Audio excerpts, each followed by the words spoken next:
Super excited because today for our card hour we have Devesh Mohan, who himself is a sales coach, sales leader, and has been in the sales field for over 2 decades. Devesh is the author of the book, which is called Build Your Sales Muscle. And I am super excited to invite Devesh to be part of today's session. Now, coming to Devesh, we have an audience over here with us, and we are super excited to have you part of today's card hour. And it's all about how to build your sales muscle. So, Devesh, why don't you give our viewers a little bit about yourself? So thank you, and first of all, a very good evening to all my friends who are there, listening me and engaging me on this platform, online as well as being here.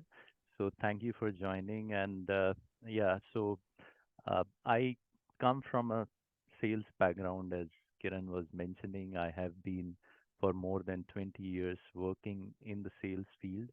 Uh, I have worked with various IT companies over these years and have been into direct sales, indirect sales. I have built partnership alliances. I have worked in individual contributory roles. I have worked and led teams across the globe. Uh, I have catered to different market segments and industries which are there.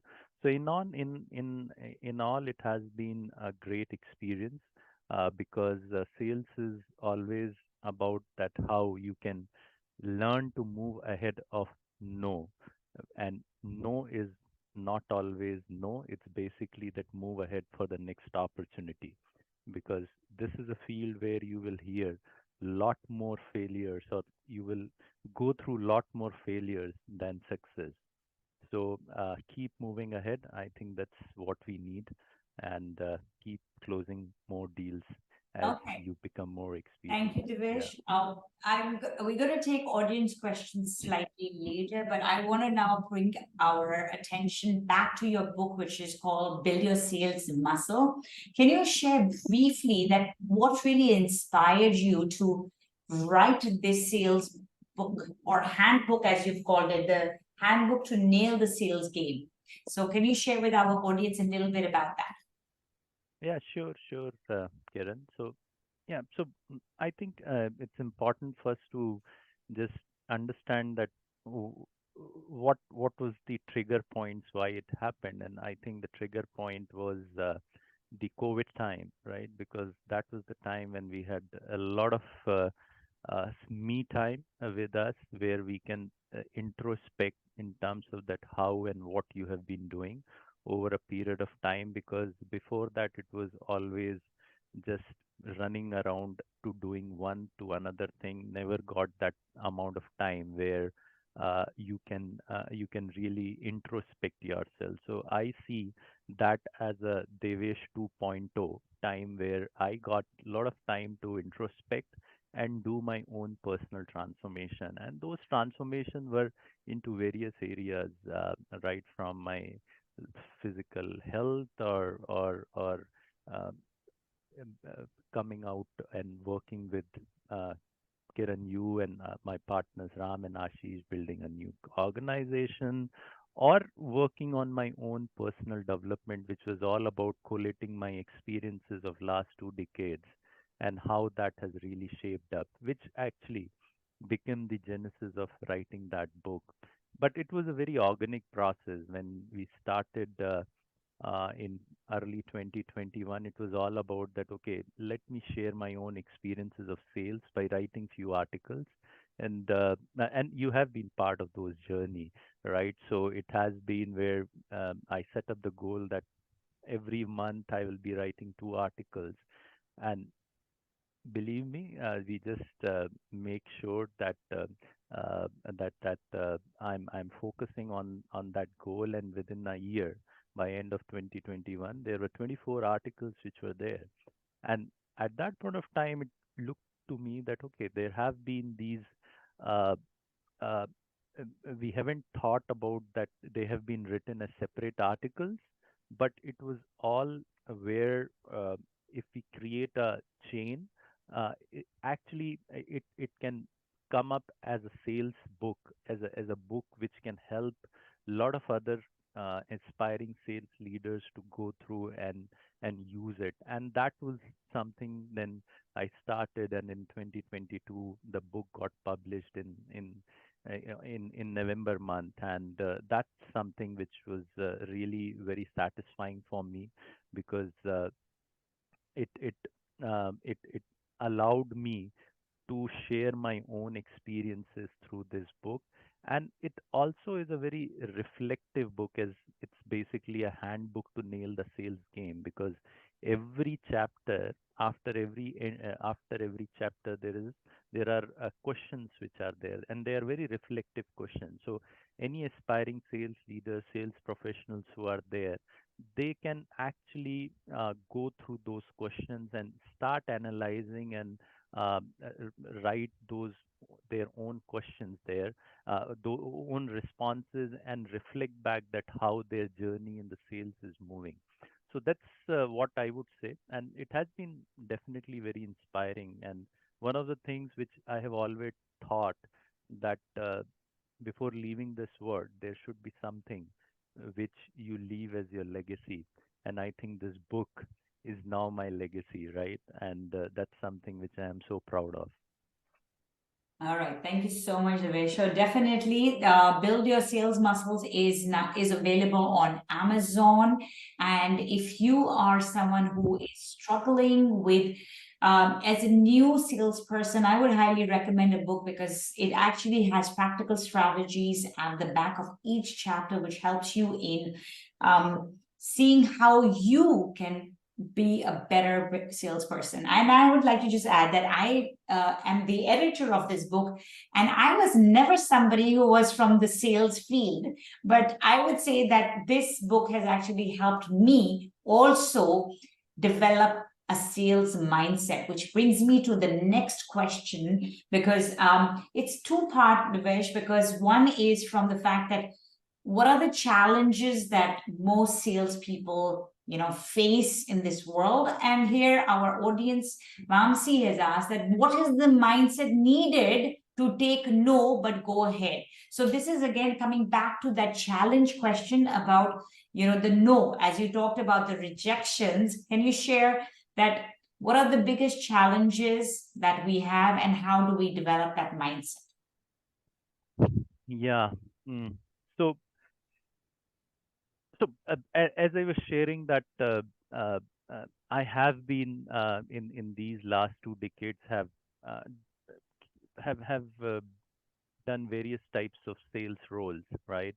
Whether it is engaging with customers directly, or building partnership and alliances, and through that, or uh, uh, leading teams. A lot of things have been done in these last 20 years. But I think one of the universal uh, common challenge which I feel is that you get challenged by your own internal demons which are there.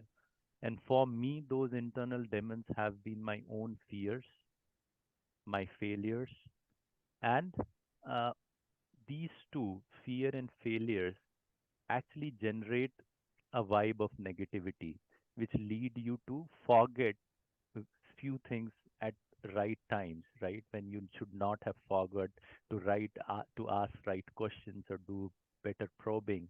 That's something because of those fears you forget. So for me, it is always these, which I have covered extensively in my book. It's all about the 3F syndrome, which is there, which needs to be addressed. And if as individual we are able to address these 3F syndrome which is there, and if we can overcome that, I think that's where then it's all about.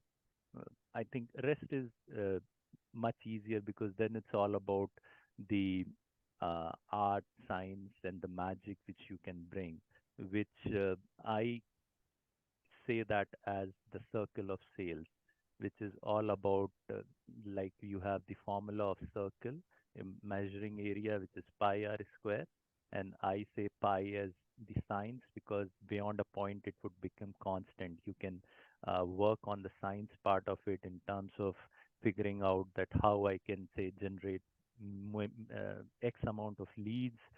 You can use different tools, and that would help you to reach to a certain plateau. Beyond that, it will be just constant. And then the R, which is there, which is the art, the visible R, which is there, that how you can over a period of time learn that how you need to probe with customer and understand that what is the pain which they are having or the gain which they need from your solution, which can be helpful, right? And the third part is the invisible R, the exponential, which is there, and that's the magic because magic is invisible, right? That's the whole thought here. So the invisible part is that how you can really think from the customer point of view, right? You have that emotional intelligence to understand that what really the customer is looking for rather than promoting your own product and services and then address that backward. And in that, in normally in the B2B category where there are larger engagements, it also needs a lot of trust building over a period of time so that the customer has confidence that if I work with this gentleman, I know that my job would be done, right? So, and in that way, basically leading to what Vansi's question is that what is the mindset needed to take no but still go ahead? I think that's something within sales as we get into it. It's we need to understand that this is a process and not disconnect with our emotional thoughts that how that's coming up. It's something which is not related from a personal side of the thing. It's basically a professional engagement where if you even do any sort of research, you will find that overall there is 8 to 13%. That's the window in which you will listen yes for the next round of discussion. So we need to be aware about it, more aware, self-awareness that no is a is a natural thing to happen in sales. And and for that matter, I take a lot of examples of cricket. Uh, Even the best of the batsmen which are there, whether it is Sachin Tendulkar or Virat Kohli, right? They may have played like Sachin has played almost 500 international innings which are there, or international matches which are there, and in that his success is 100% if you are thinking that making a century is a success, right? So he has 100 centuries, which is just what 100 out of 500, which is 20%, and he is the best in that field, right? So uh, when it comes in the sales arena, it's between 8 to 13. That's what different research have been saying. So just take it in stride that no is something which is common. There have been scenarios for myself also. If I see my journey, there have been lot more failures than success.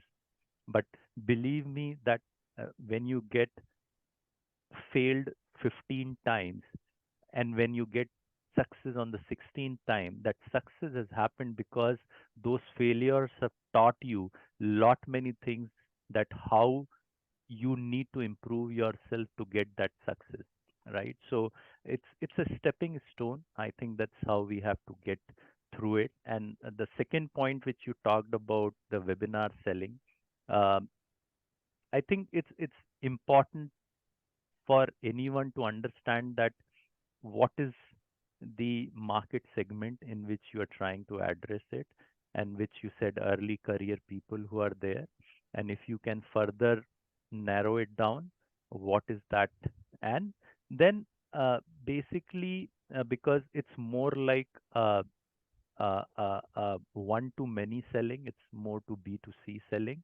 Uh, you need to basically define your own uh, area of niche, that what problem you are going to solve for a sect of community, or within that target audience.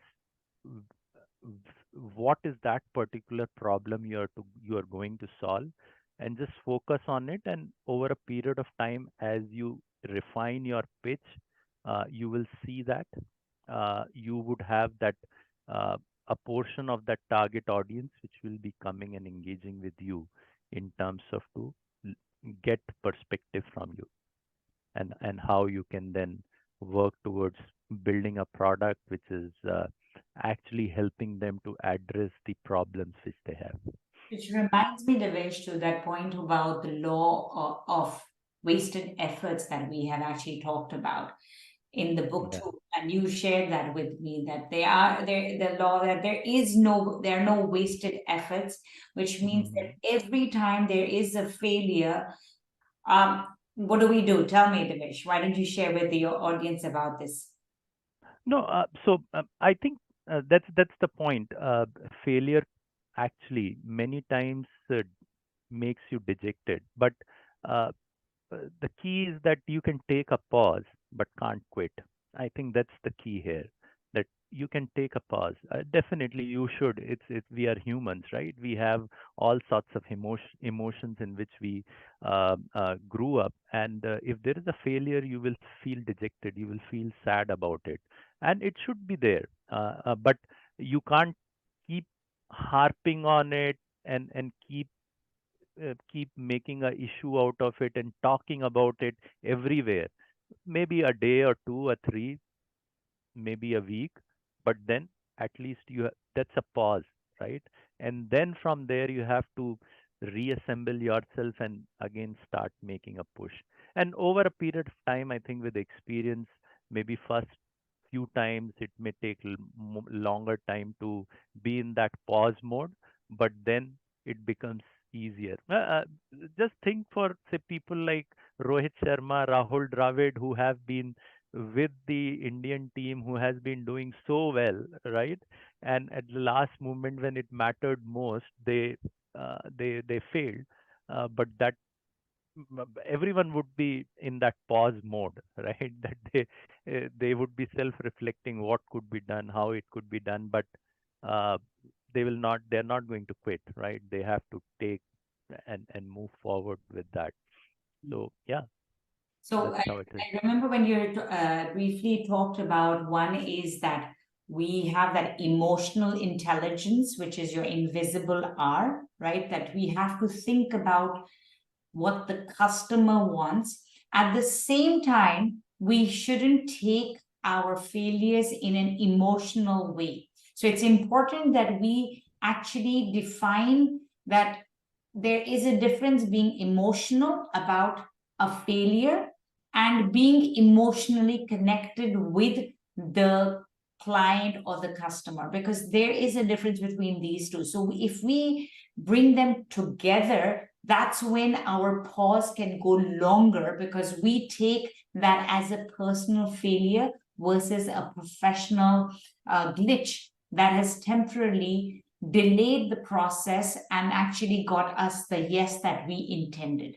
So it means we need to further dwell into that whole understanding of our client. And that's the same thing I would say, Vamsi, that Yeah. as we're talking about webinars, all webinars, I think webinars really picked up during COVID.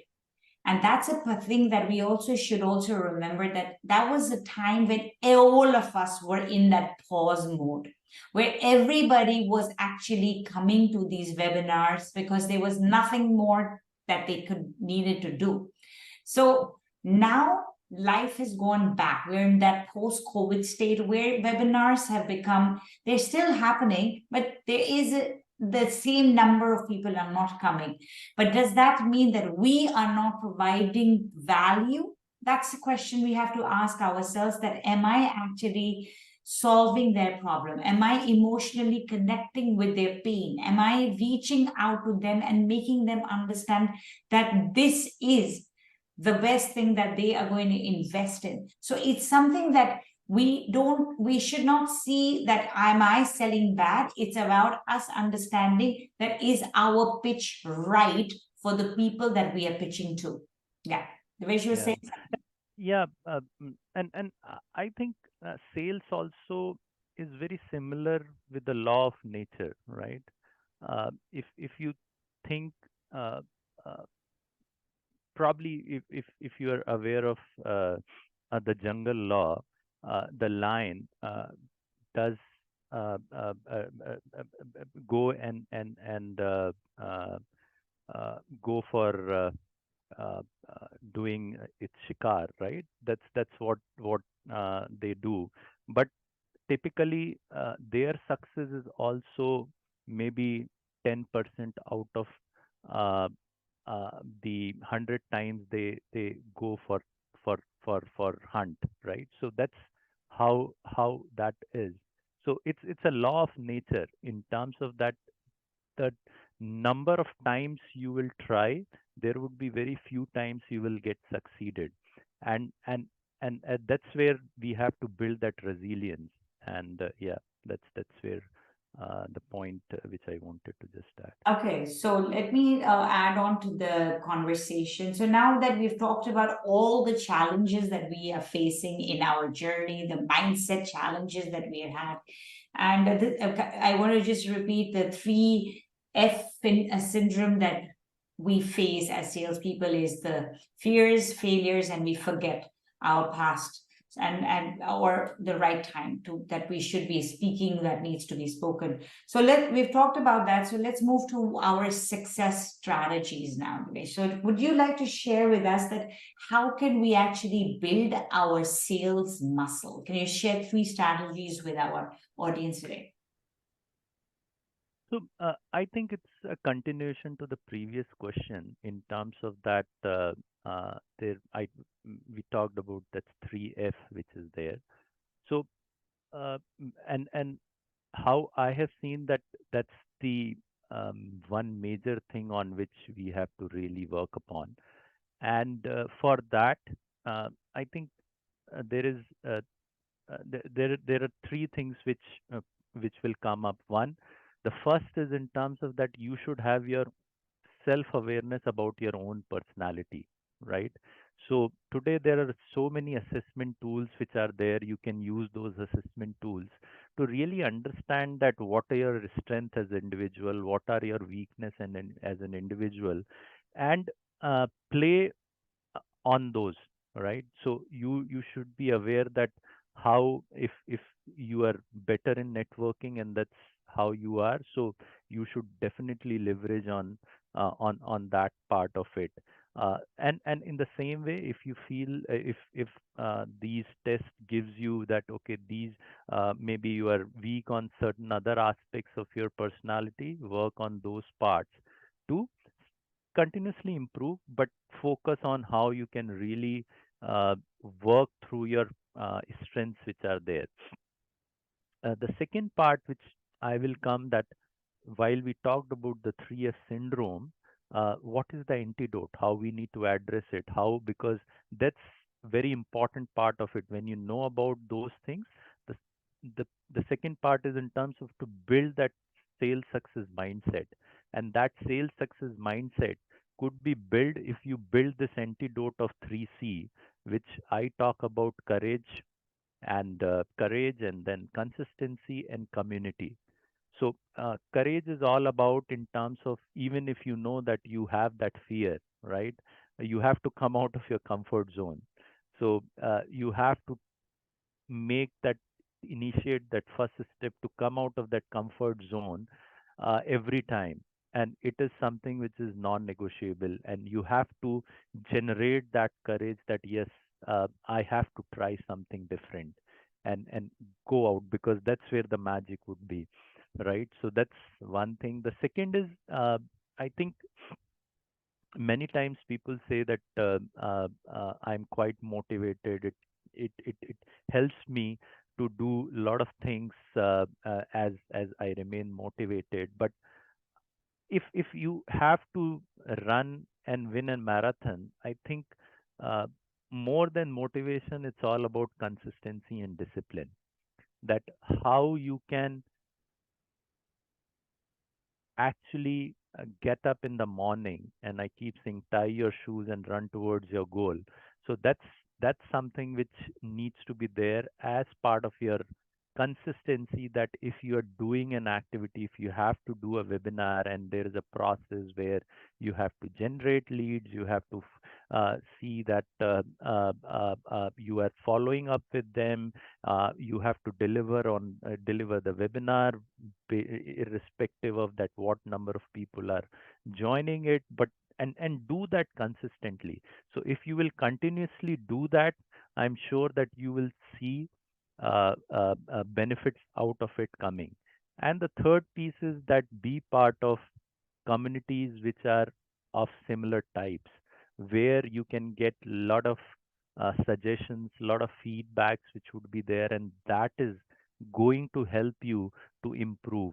And because uh, if you are in the same types of community, there would be people who would be going through some difficult phases. From there you will, from their experiences you would learn. There could be certain suggestions and feedback which could come, which can be really helpful for you to apply in your journey.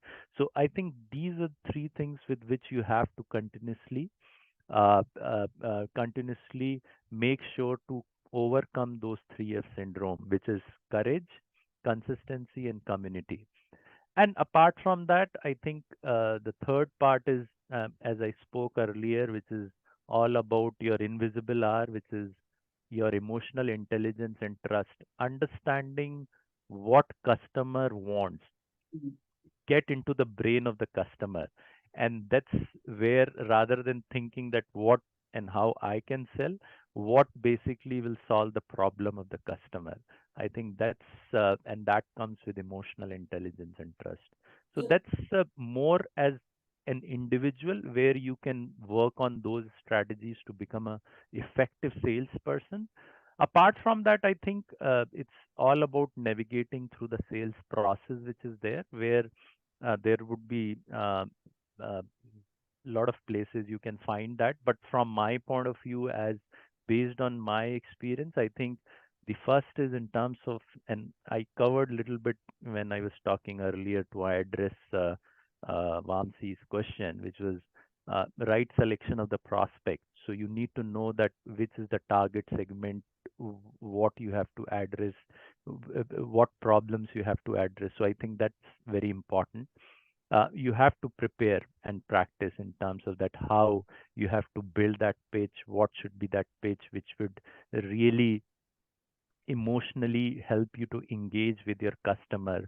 Think on those lines, build different pitches for that, and understand more about your customer.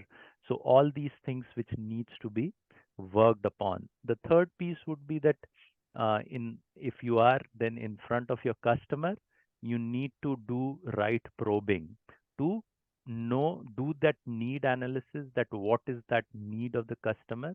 As I keep saying, either there is a gain or a pain which needs to be addressed. What is the pain you are addressing?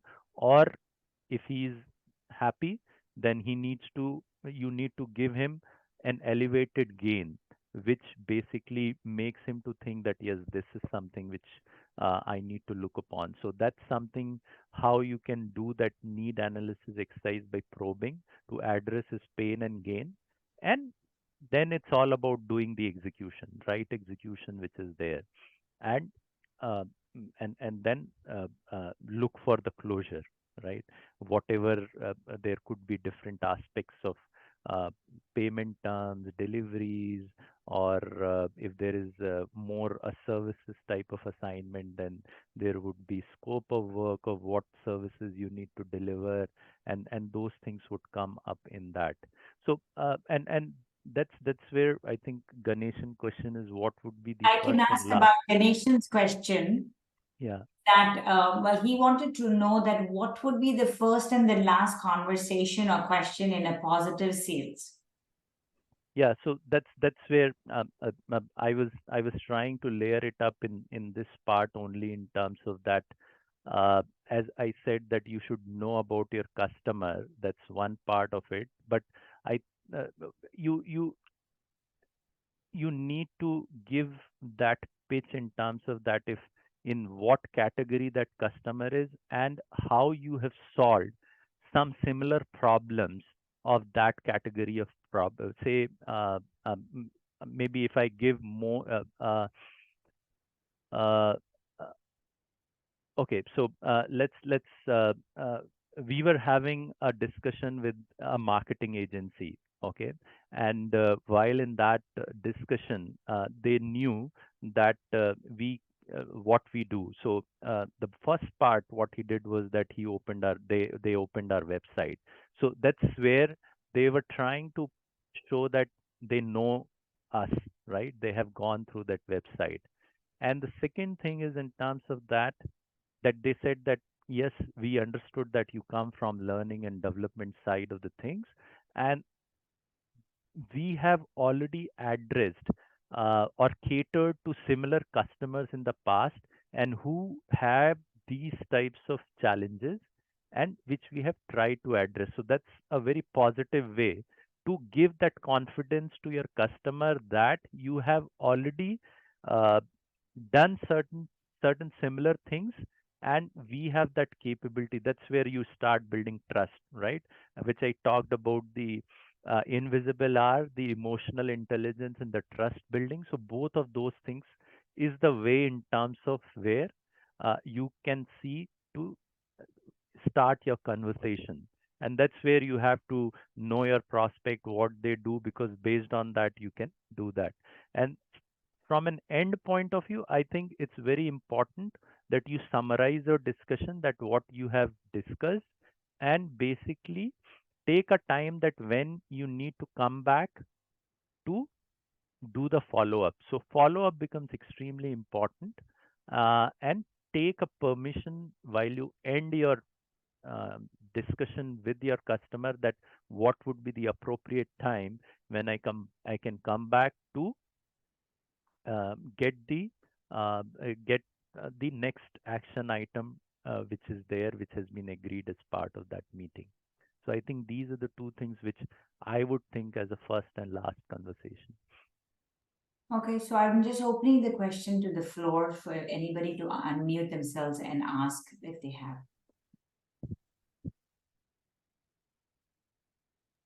You can unmute and ask any questions if you are. Yeah, I have a question. It's likely an extension version of whatever I have. Can you hear? Vamsi, can you No, be slightly louder? Unable to hear you. yeah, Okay now? Yeah. better. Yeah, now is it better? Yeah, it's better. Okay. So now what is happening? Every week I am doing webinar. Hmm. Sunday 10 a.m. to 12, I am doing webinars. Past 2 months, almost 2 months. What is happening? The leads are, even though ads are being run, the leads are less, and we are working on that. The backend team is working on making the leads more number of people into the webinar. I want to understand one aspect because one person told me that your presentation, after my webinar, I'm going for one-on-ones. I call them, and there I am converting people. And I have been converting people on one-on-one basis from quite a good amount of time, almost 6 months like that. The feedback I got was that you do not have so many audience, which is creating that FOMO, that one person purchases and the other person, then it goes into the domino effect. Is that true? Yes, I think that's where the theory of tipping point comes into the picture. That a lot of times uh, you you uh, you try to buy what you're seeing, right? If you see 100 people in the webinar, probably there is a different impact which comes up. So yeah, I fully agree with that. Then I need to work on that. Because by the time I give pitch, 7 to 8 people stay, and the final prize revelation, 4 to 5 people. He's saying that nothing will happen in 4 to 5 people because all the four will be sitting and watching. So you Well, have 40 people and then one person purchases, then you will see 4 to 5 easily happening. yeah. So I think in these types of webinars, what we try to do, uh, we have to be very specific, or we should have a good understanding of how we should basically market ourselves on different social media platform, and how we can generate leads. Leads are basically how we can have more and more people coming and joining the webinar. So that's where I think is a key thing for anyone who is in this field of online coaching. Uh, we have to work to figure out that how we can have 500 people coming in the webinar, 200, 300, and that's where the digital marketing is going to play a very crucial role, because that's, if you have those many people, then conversion happening. So again, it's, I said, like 8 to 13%. That's the ratio, right? So if you have 500 people, then you can think that yes, there could be approximately 50 people who can convert. And that happens because of the domino effect. Because then one or two or three signs, then they say, okay, this looks good. So uh, it's uh, it helps you to just get into more signatures there. So I'll Excellent just point, add Anand. on, Vamsi, to this that I recently went to a webinar, and I think that what they were doing was, I think does work. I think that psychologically, that emotional connect and the trust that people want to build. It was where this person had on day 2 and 3 at the right intervals invited past clients to give their testimonials, and I think that it does. I mean, personally, I left that webinar because I found it that it was too much selling that was happening. But I think that for me personally, I would have waited for maybe day 4 to sell. But I think they were also trying to build that passive emotional connect. And I think that's important, where you have to bring in people to show that they have gone through this process, they have benefited from it, and that you can benefit if you become part of it. So I think that as a person who has gone into the virtual platform of selling, we have to try multiple strategies. And again, what may fail today, we have to learn from it and try a new strategy the next time. And if that fails, we go to the next strategy. So it's all about how many times we hit. We might not hit it until we hit it, and then it's a century. So that's how I think you will have to just take it as a process, which Devesh had talked in the beginning, that sales is a process. It's not like a destination. So yes, so it's, Yeah. yeah. So I would say So, so I'm just thinking that actually there are three stages for Vamsi with this whole. So first stage is how you can have more and more people coming in your webinar, right? That's the first stage for you to succeed. The second stage, what Kiran was talking about, that how you can make your pitch through that whole webinar process more impactful, so that you are at the higher level of conversions, right? So that's the second. So that's the pitch part in that webinar. And then the third comes in terms of which is how you can sustain those clients who have bought that package from you, to see a value coming out of that sustenance period, with for the period which with for which they are with you, right? So it's these three stages because uh, uh, and then it goes back where those will become your trusted customers. They will come and they will provide testimonials. But I think these are the three crucial stage on which you have to work stage by stage. But the first thing becomes extremely important. If you have more and more people, then only you can convert, and domino effect of conversion would also help you there. Okay. Thank you, Devesh. Thank you very much. Thank you, Vamsi.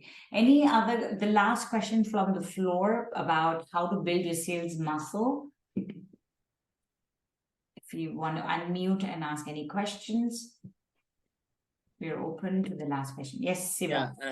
Yeah. Hi, Hi. Shiva. Hi. Good evening. I'm joining after almost a year and half, almost 1.5 years. I'm joining now in session. No Thanks problem. for building the platform. So my question is, I'm not into any of the sales, but I'm day to day working with sales people. I'm supporting sales team. I'm part of free sales. So what I could see is Mm. my next career goal also would be in the sales, because it's more on the technical selling. That's what I see. So say if I'm switching to a sales from sales support, I know every day-to-day basis I'm interacting, but to drive it or take it independently as a sale. So what is your advice for as a first step, or as an account of which I can switch my career into purely into a sales, not technical, but just switching from Yeah. technical, more designing into pure sales. So what is So, your yeah. So, Shiva, advice? first of all, you have to think that you are a salesperson, okay? Because pre-sales, when you say pre-sales, or I would put it for any support function in an organization, everyone sells, right? And the selling is in terms of that being in pre-sales, actually you would be also in front of a customer also in Absolutely. some of the meetings, right? And what you have to do, you have to sell a concept, sell a technical blueprint to them where they need to agree with what your point of view is there, right? So that's something anyways you're selling. You're doing more, Yeah. selling a technical product, right? Uh, so what needs to be built on top of it in terms of, because uh, ultimately you sell, the transaction happens between humans to human. Technology is just one, uh, say, enabler which does that, right? So you have to think in terms of to build a layer of understanding that emotional, what we were talking about, the emotional intelligence, that do you think that Microsoft is the best product? Microsoft, no, but they are able to sell it. Now it's more about as the domino effect has happened, but they were great marketers. They were able to understand that what customer is looking for, right?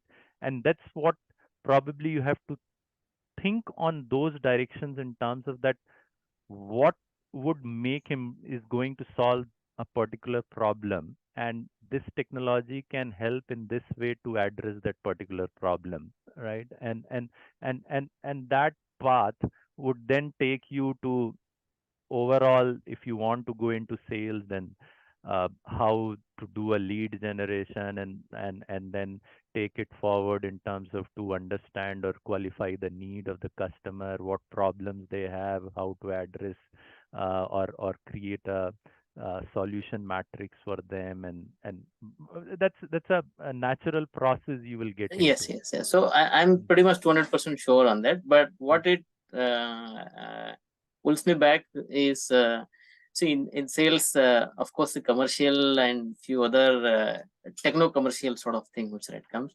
So where I see that sometime that say either it, I mean, techno commercial, I mean to say either it can be a negotiation, or it is some sort of comparative analysis, is majorly on the, say, a deciding factor finally is what, see, we build up technical connection, all or whatever you said, I 100% agree. And and that's what day-to-day basis I'm doing. But the next level is taking this to a next stage is the commercial closure, right?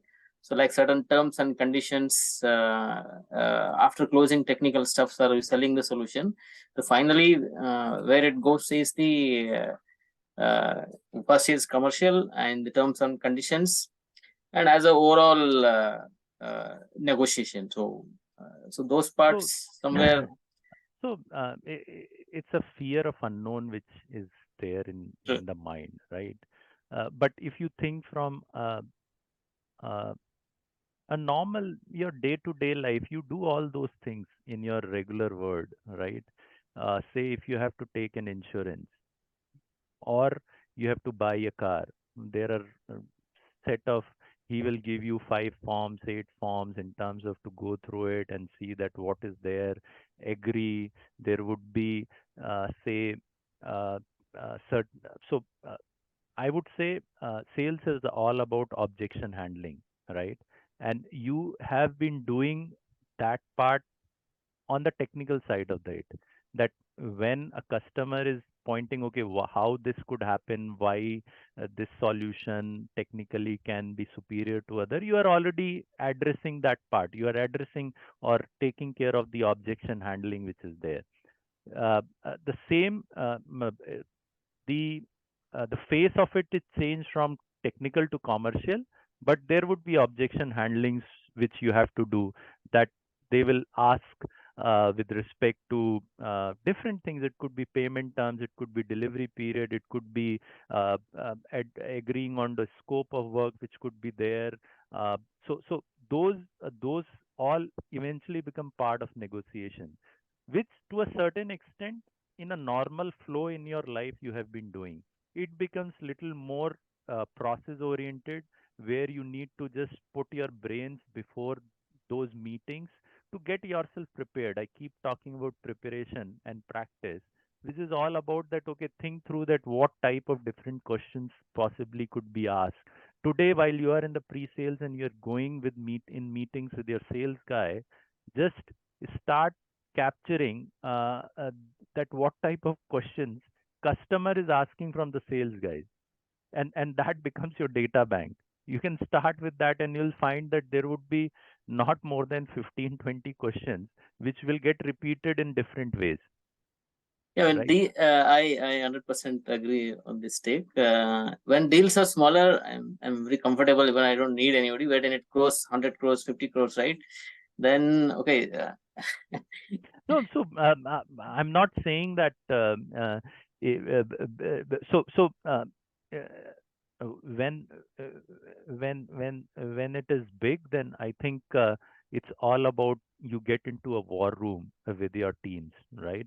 And do that analysis in terms of that how those say and that's where the role play comes very, that what you have to review that with your team in terms of to go through, okay, what could happen in this, what and how that needs to be addressed.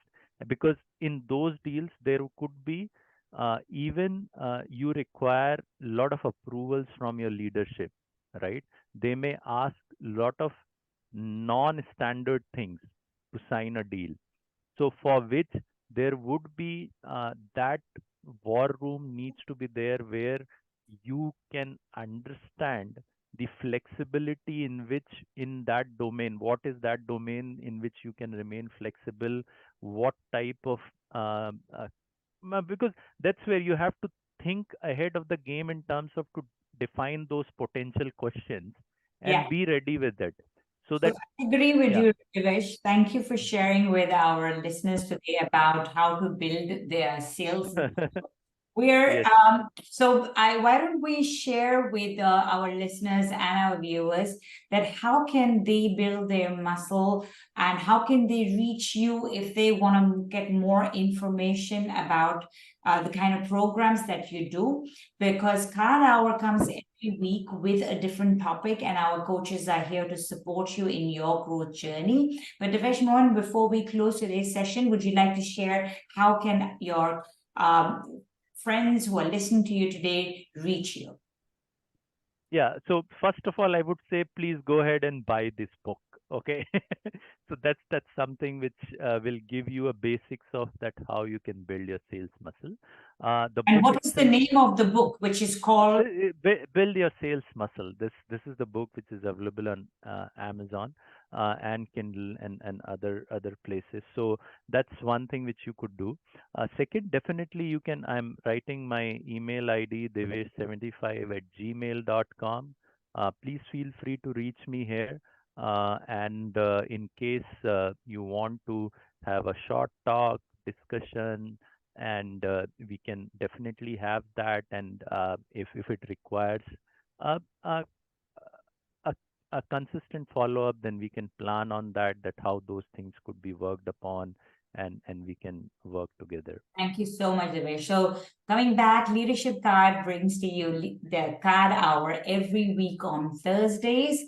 Leadership Card is a coaching, mentoring, and training organization, and we are here on this mission of helping leaders unlock their hidden potential. Till we meet next week, thank you.